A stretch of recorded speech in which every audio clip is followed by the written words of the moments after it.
వరిసేలు అడిగినాయి నీరు దాపెరైతేడాని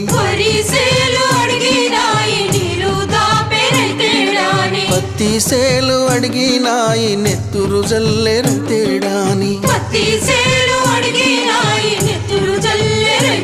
అవి పట్టుకొని ఏడుస్తున్నాయో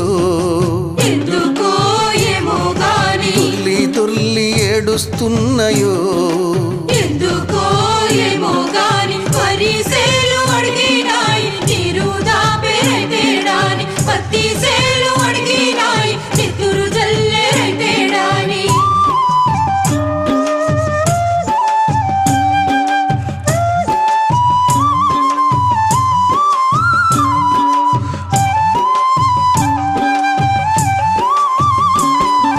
జొన్న సేలు అడిగినాయి